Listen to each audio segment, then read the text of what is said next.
Здорово, интернет. Продолжаем. Напоминаю, что произошло. Мы прогнали этих самых повстанцев из системы ДНР, и сейчас наш флагман отправляется в систему Капелла. Почему туда отправляется? Это строго секретная информация. The Admiral will brief the crew when we reach 3rd Fleet Headquarters in Capella. The 107th is a heavy assault squadron, so our fighter of choice is the Hercules Mark II. Implementing advances in fusion drive technology, the Mark II improves the assault fighter's speed and maneuverability, without sacrificing loadout. The Herc has only 2 missile banks, but its ordnance capacity is greater than the Myrmidons. The original Herc won the Great War, so we're proud to carry on the tradition. I recommend that you review the Herc-2 training modules before the Aquitaine arrives in Capella. These modules review advanced tactics, such as countermeasures and energy management. The Herc-2 is slower than the Myrmidon you've been flying with the 53rd, so learn how to evade missiles and equalize shields. These skills will help you push your fighter to the limits. Master them, and the life you save may be your own.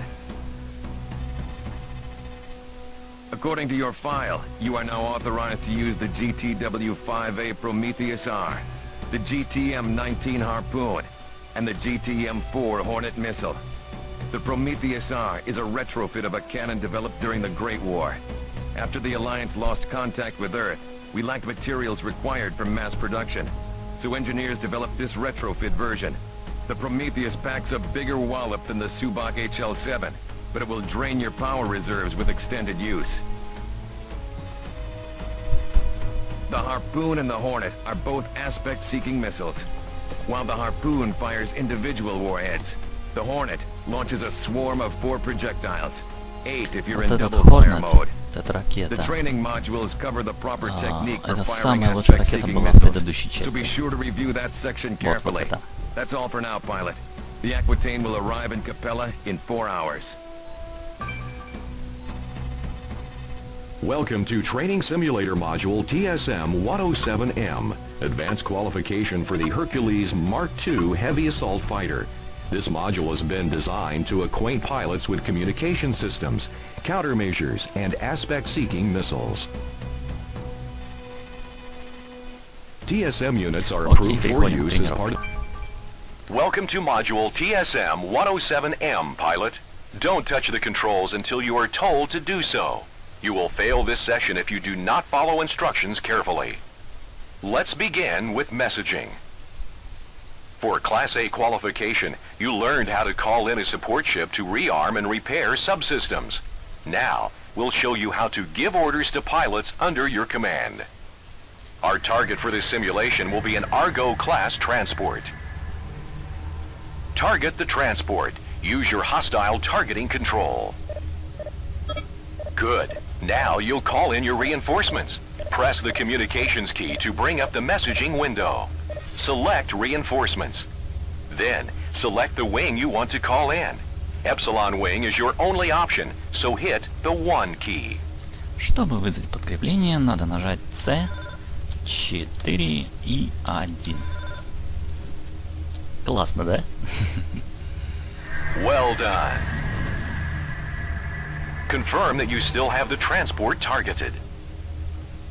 Now have Epsilon Wing destroy the transport. Press the communications key to bring up your messaging box again. Select 2 to transmit your orders to a specific wing. Then hit 1 to choose Epsilon Wing. Well done, pilot. Let's try this again. Now, press the 1 key, and Epsilon will destroy your target. Order Epsilon Wing to destroy Transport 2. Do you remember your previous instruction? If not, consult the directives list. Yes, sir. We'll take him down.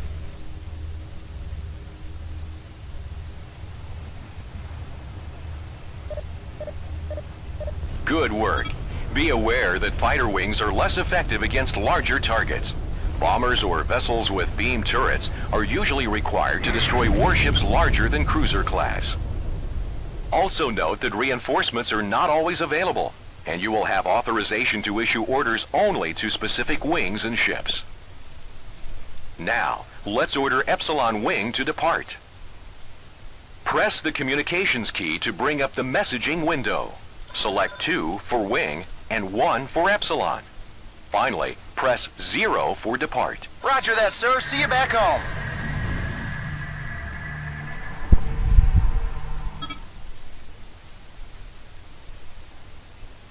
Excellent work.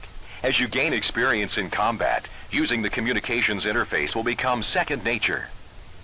All right, pilot, now it's time to learn about countermeasures. When you launch a countermeasure, you present a new target for pursuing missiles. In theory, the missile should hit the countermeasure instead of ripping a hole through your hull. You need to use countermeasures to survive in battle, but you'll soon learn this tactic does not always work. For this exercise, we'll bring in a Leviathan-class cruiser. The cruiser will now launch missiles at you.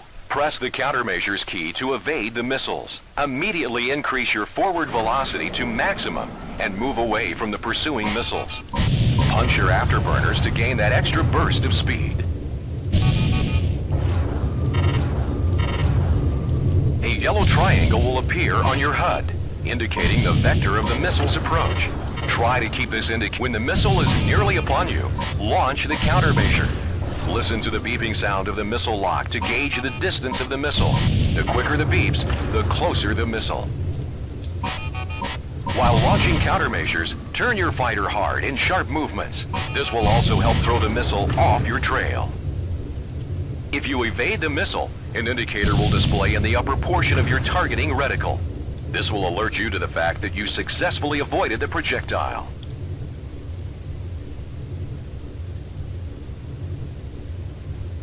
The number of countermeasures remaining is indicated on your HUD below the weapons display. If you run out of countermeasures, call in the support ship to reload.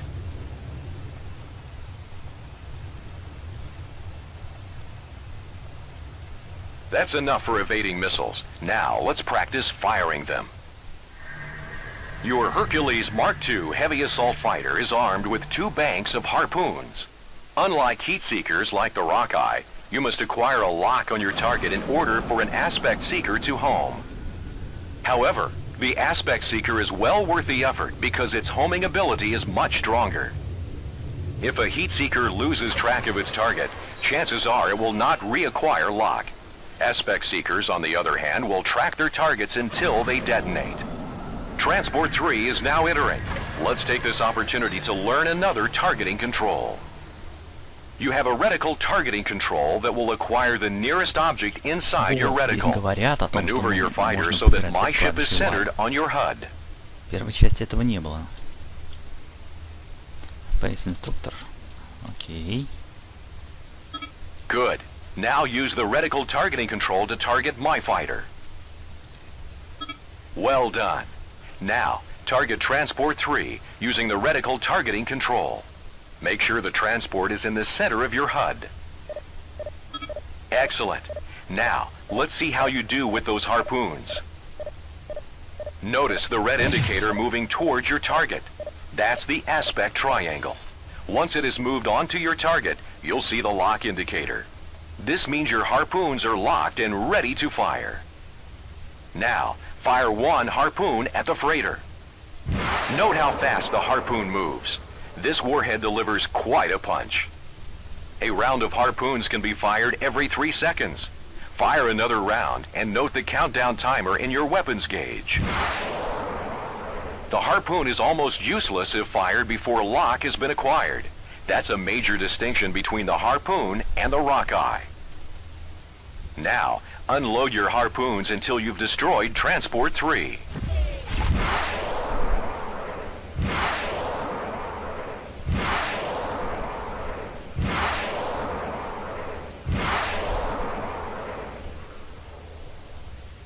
Excellent job. Let's see how you do against moving targets. In order to gain aspect lock on a moving target, you must keep the target's lockbox in a fixed position inside your HUD reticle. We'll now bring in the fighter drones. When the first drone enters, target it and acquire lock. Try to keep the target indicator in the center of your HUD reticle. Once you have acquired lock, fire. Well done. All aspect seekers function this way, from the Hornet missile to the Helios torpedo. In general, the larger and more powerful the warhead, the longer it will take to acquire lock and countdown between volleys. Now, let's have you face a real challenge. Multiple wings will appear simultaneously. Destroy them all. You must be in range of your target before you can gain aspect lock.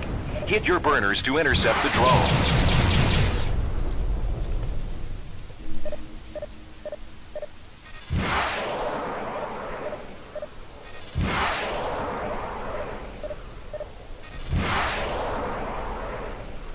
Well done.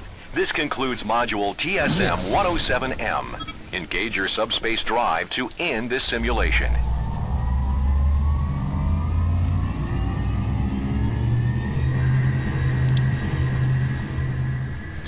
Не очень охота проходить тренировку, но что не сделаешь ради какой-нибудь Well done, ачивки. pilot. You have successfully completed TSM-107M Advanced Qualification for the Hercules Mark II Heavy Assault Fighter.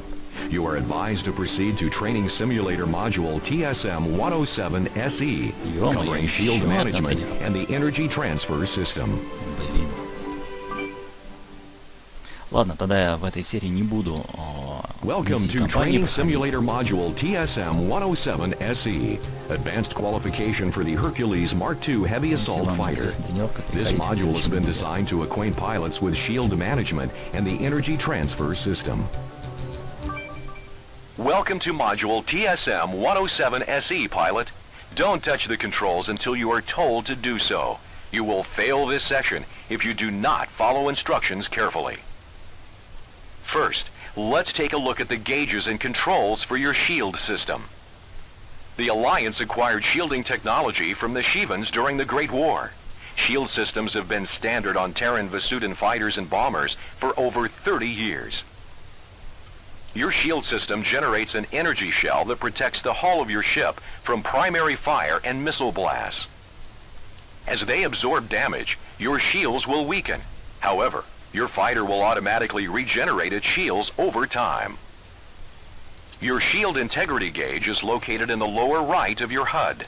This gauge is now flashing.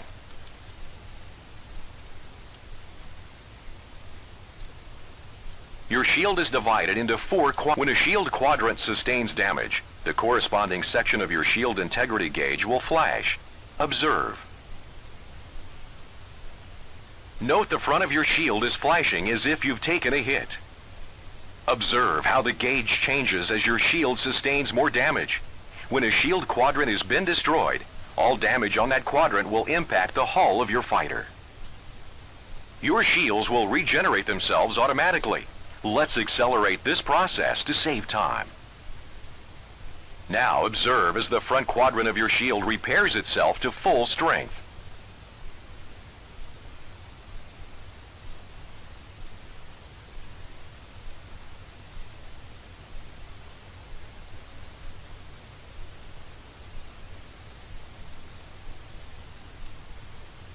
Your shield is now fully recharged. Effective shield management can mean the difference between life and death. The simplest way to manage your shield is the equalize quadrants function. I have damaged your front quadrant again. Use your equalize quadrants function to repair your shields. Well done. Your front section has been partially recharged. This shield energy came from your other three quadrants. Practice this function often. I'm now going to reduce most of your shield strength. Note that 3 of your 4 quadrants are now near zero power. With your shield management controls, you can maximize shield strength in a specific quadrant. First, maximize the strength in your front quadrant.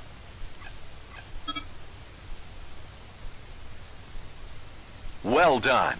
Note that your front quadrant is at full strength, while the other quadrants have been drained. Maximizing your front shield quadrant is especially useful when you're attacking the turret of a large ship.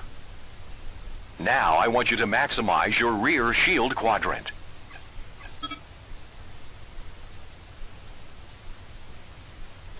If you're pursuing an important objective and are being attacked from the rear, maximizing your rear shield quadrant can deflect the gunfire of your pursuer. Now, equalize quadrants again to distribute shield energy evenly around your ship. We will conclude this module with an overview of your Energy Transfer System, or ETS. In the lower right of your HUD are 3 bar gauges labeled G for guns, S for shields, and E for engines. You can use your ETS controls to augment or diminish the energy allocated to each of these 3 systems. First, let's increase your weapon's energy allocation. Observe that as you divert power to weapons, the energy levels for shields and engines drop.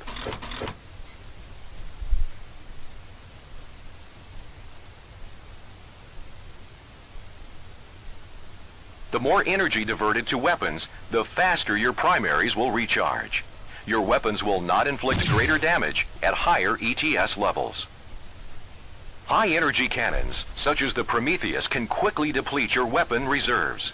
If you require a sustained barrage of gunfire, diverting energy to primaries may be necessary.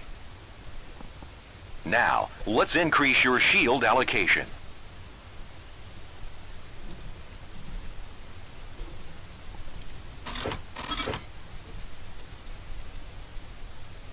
The higher your ETS setting for shields, the faster they'll recharge. Increasing your shield allocation may be critical in combat situations, such as stopping to rearm your fighter or flying through heavy flak. Now, divert more power to your engines. Суть в следующем.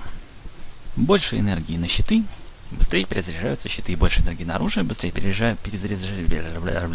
перезаряжается оружие. Больше энергии на двигатели, более высокая скорость движения. Вот и все. Increasing power to engines will improve your maximum speed by up to 30%, depending on the fighter's reactor capacity. Your afterburners will also recharge faster, enabling more frequent bursts of speed. For a slower fighter like the Hercules Mark II, increasing engine power may be necessary to chase down more maneuverable targets or cover large distances quickly. Well done. This concludes Module TSM-107SE. Engage your subspace drive to end this simulation. Также большее количество энергии на двигателе увеличивает скорость перезарядки ускорителей. Таким образом можно дольше поддерживать максимальную скорость. Ладно, покончим с тренировкой. Да, тут, оказывается, 2 миссии. Придется растянуть на следующий. Congratulations! You have successfully completed TSM-107SE Advanced Qualification for the...